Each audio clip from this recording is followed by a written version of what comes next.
Hi everybody, welcome to my channel Mdletshe, and on this channel I'm a reality shows Allah and today I am going to do the full review of Real Housewives of Durban season 3 episode 11 part 2 of the review. Okay, sikhuluma ngama monkeys inkawu. Ngiyaqala ukuzwa kuthiwa inkawu ikakele umuntu. Hey, yazi nkosami, yazi kube nebhadi. Like honestly, bekufanele ayongena emanzini ulona apapadise or something agezwe uNonku. Anyway, you guys, I'm going to tell you all about it, okay? Kodwa kunamakaka nenkawu, poop and monkeys. Anyway, you guys, saphinda futhi sikhuluma ngama celebrities kanye nama YouTubers ethu Allah eMzansi. If it's your first time joining me today, I do really like my content, there is a subscribe button, and again, there's ways to support the channel. There's a like button, press it. There's a thanks button, press it. And there are adverts on these videos, so watch them. Okay, so you guys listen. So far, in nice na imangele ukuthi yo, they were told phela abantu ukuthi kuza Real Housewives of Durban. Yo, kuzoliwa. Do you have bulletproof or whatever jackets? Wear them because you know they are coming. So I'm sure nice na they are surprised with how. Why the peace? You know, why the peace? The Real Housewives here. Because so far the arrival was all peaceful, the traveling was all peaceful.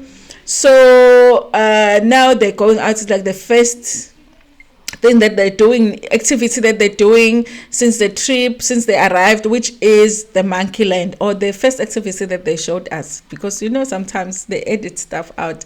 So they're going to the Monkey Land, you guys. Listen, I'm not going to the Monkey Land. Unless you don't tell me what is in the Monkey Land, because really, like, monkeys freak me out, you know. But I just wouldn't be able to.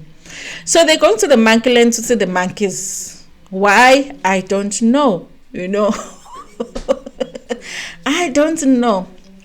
They're going, but you know, like where they were, the trees, like the scenery was really nice place to be taking a walk or hiking, you know. So I guess that's the purpose. The only thing that was freaking me out about the place was, you know, how many monkeys were there. There was just too many monkeys. Okay, so they have a guide there who is telling them, because the place has existed for over 25 years, you know. When they do that, so you get to know a little bit more about the place. And then they're taking this walk, which I don't know where they're supposed to be going, and then they're going over the bridge, which Umbali is scared to go over. You know, Lama Bridge Lawat. That activity wouldn't have been for me. Lama Bridge was gonna add, yeah. And then Umbali was scared to go over the bridge, and then Usane is like, "How girl, uphume which is right. If uphume elokishini or emakhaya khona indawo la weqa khona unyathele itshe, you know, like a stone that is doing this, and you're going to school and it's doing this, and you step on it, you know, because you have to step like this to go off. So you can't be scared of that bridge, you know. That's basically what you're saying, girl, like you're from township, so you can't be scared of a bridge. Anyway, they're just taking a walk, you guys. Obviously there is a division within a group, but I don't think that anybody during that hike was trying to have those conversations that are going to cause, you know, division in a group, or that are going to cause a fight in a group. But obviously you are going to zobuhamba nomnge wakho, you know. So anyway, the walk seems to be nice until one monkey decides, guys. The monkey looked at all of the women that were there. How many are there? 7, 8, 9, 3, 6, 9. Yeah, there was 9 of them. The monkey looked at all of them, including Urwan, and decided, I need to poop. But it decided that it's not gonna poop by the tree or by the water, because they were going over a bridge, but there was water under the bridge. No, the monkey decided to poop on Nonku. The way I would have been so disturbed. Yes, Nonku is a strong person, you guys. The way I would have been so disturbed by that would have bothered me. It pooped here on her hair, and then the poop was like, and then on her clothes. It was the funniest thing. It's like something that is really painful for it to happen, but it's like funny because you're thinking, how, but the monkey, you are already in the bushes, you know. So the monkey just saw this very fancy toilet. I'm like, hey, but this monkey. So it looked at Nonku and it was like, yo, yeah, today I'm going to, poop in this very nice looking toilet. So they're laughing. Even her friends here, Jojo, were having the biggest laugh, So the funniest thing was the diary session, because Usli is like, yeah, ne, hey, yeah, ibonile nenka ukuthi la ngingakaka yabele yakaka. And then Nonku, guys, I know. It's like, I never want to question the intelligence guy Nonku, because Nonku is very intelligent, guys. She's a businesswoman, runs, very successful businesses. She's a mother and everything. But sometimes she would say things that you like, I Nonku, all right, Mara, hey? Are you okay? Because she says, out of everybody there, Inkao, it choose that means that, out of everybody, the monkey chose her. It chose to poop on her. So she must be very special. She's the chosen one. Chosen for poop. I'm like, I Nonku, no. I like you, Sissy, but this one. When they say which one is this one is not the one. This one is not the one. And I'm like, but I guess maybe she is good at turning things around, like turning something that might possibly hurt your feelings into something positive. But for me, it just would have bothered me, guys. Poop.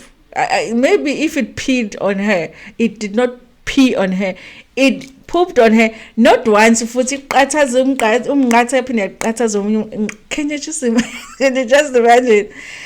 Of course, they continue with work. I don't know how they cleaned Nonku up, because they didn't look like they were carrying anything except for like small bags. But at some point, she was clean, and she called Urwan to the side to have a conversation with him, because she wanted to have a conversation with Urwan without Ujojo. Okay, I feel like Nonku wants to create a team for Ujojo, for it defense George. Okay, and I feel like she feels like she needs to do that, because when they were at the Drakensberg, she was the only one that was fighting for Ujojo.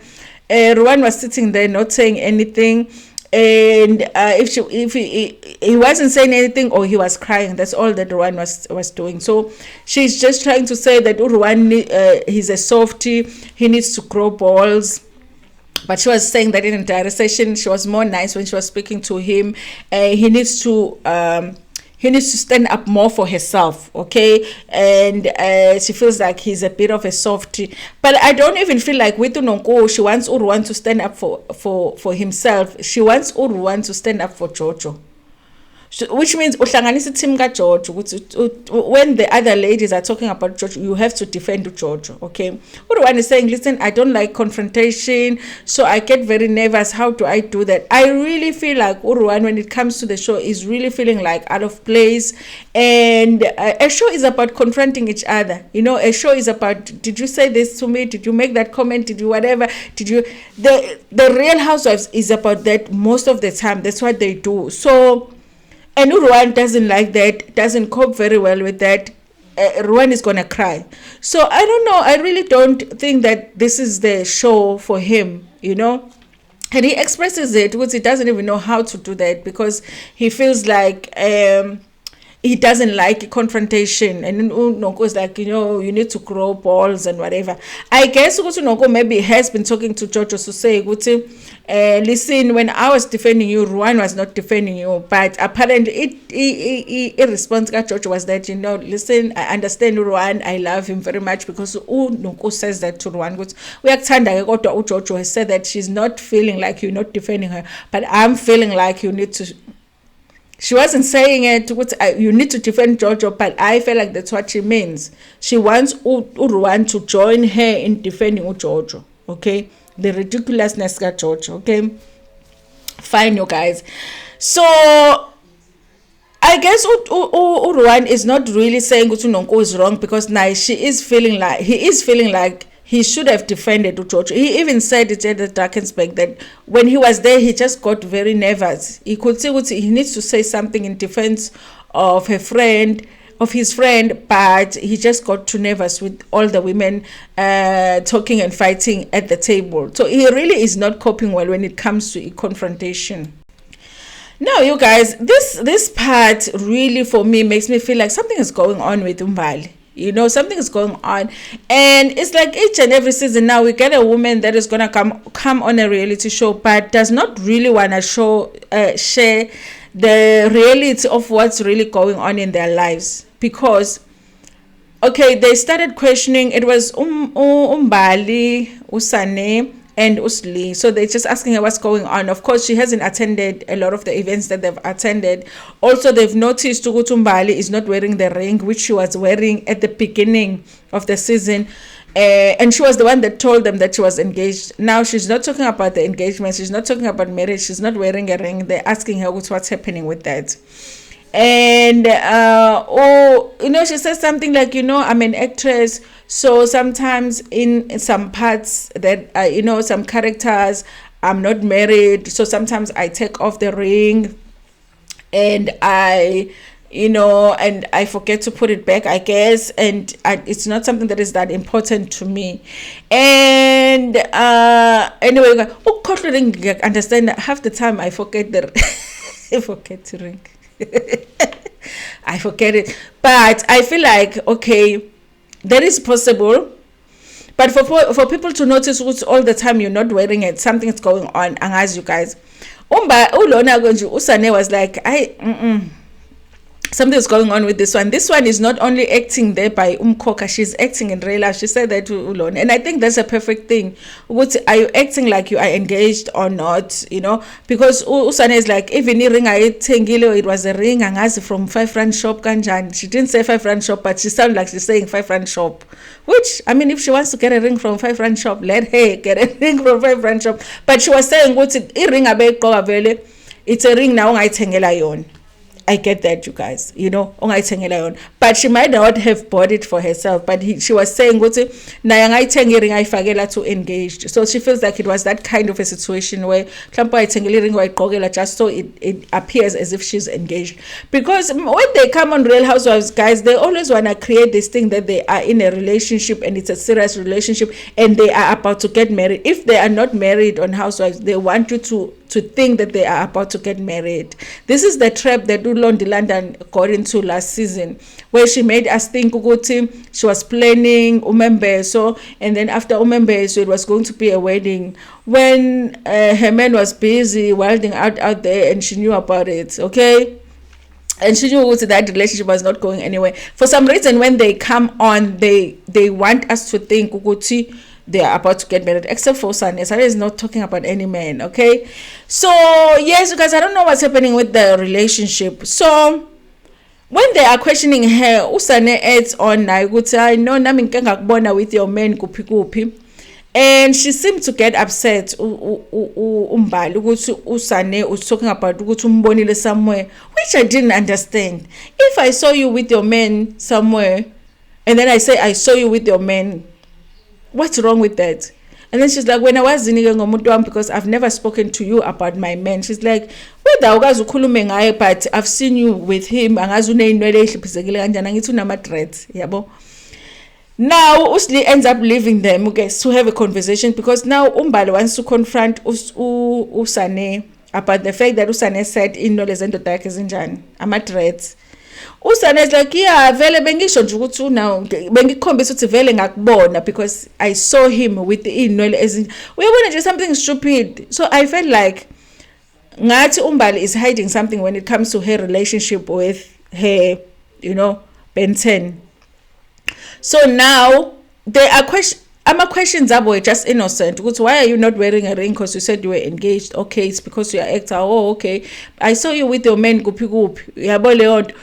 was innocent, but it made them suspicious. Why are you being so defensive about just a few and a question? Because she could have been like, oh, what's born? Oh, okay, we were doing good. Oh, ring just, guys, no, ring or whatever. But she acted very suspicious. So now, guys, I'm at a place where I'm like, what is happening with Umbali and her man? There's something that she's protecting there that she doesn't want anybody to ask questions about. I don't know, you guys. I'm starting to feel like maybe there was never even an engagement. Okay. Anyway, there is another scene where Annie gets to talk to Sorisha. They're drinking green tea. They're talking about how they're missing the kids. And I guess they just wanted to update us that their husbands are now making an effort when it comes to being around their families, because all of them were talking about that. Both of them were talking about that. Sorisha talked about the fact that Vivian for the first time picked up one of the children from school, and it was a big thing. They were calling her and even took some pictures. I'm like, it's an event. Rich people, it's an event that your husband picked up his child from school. It's an event. Even take photos. I picked up my child from school today, and your child is about to be 20 years old. But we appreciate it. There is a change. Uncle Vivian is spending more time. He did say last time, you guys, that the mall is now open, so he will get to spend more time with the family. So I guess he's making an effort. And he says that same, that Hulu has been making an effort recently when it comes to like spending time with them, spending time with the family. So you did. I mean, what can we complain about? Okay, I just feel like, because people had talked a lot about Uncle Vivian not being around when it comes to his family, Sorisha was trying to make sure that we understand that Uncle Vivian is now around. Okay, so yes, you guys, so that's all that the scene was about, because otherwise I don't see why they would just shoot that scene while they're drinking green tea. Anyway, you guys, I'm going to end it there when it comes to the part 2 of the review of Real Housewives of Durban's episode 11, season 3. Guys, I think the most surprising thing for me was the response of Nonku when it comes to being pooped on by the monkey. And for me, it was sort of a reflection of how she's treating herself in a relationship with Jojo. I don't know how. I just related it to that. It makes sense. Nonku is like, do whatever. If I like it, I like it. Even if, I'm telling glass or whatever. If I'm your friend, I'm your friend. I don't know. I don't like that about Nonku. I love Nonku, and I love Nonku for the show. But there's a way that she is in her relationships that I don't like. And the fact that now she's trying to put this army together in defense of Ujojo, as if now Ujojo is like this fragile thing that needs to be protected, when Ujojo is the one that actually attacks people. I don't get it. Okay, I don't get it at all. Anyway, you guys, thank you so much for watching this video. Please make sure that you catch part 3 in the next video. Share this video, like it, also share it with your friends, with your family. What am I saying? Okay, please like the video and share it with your friends, with your family, and even with strangers. Ntando kakhulu.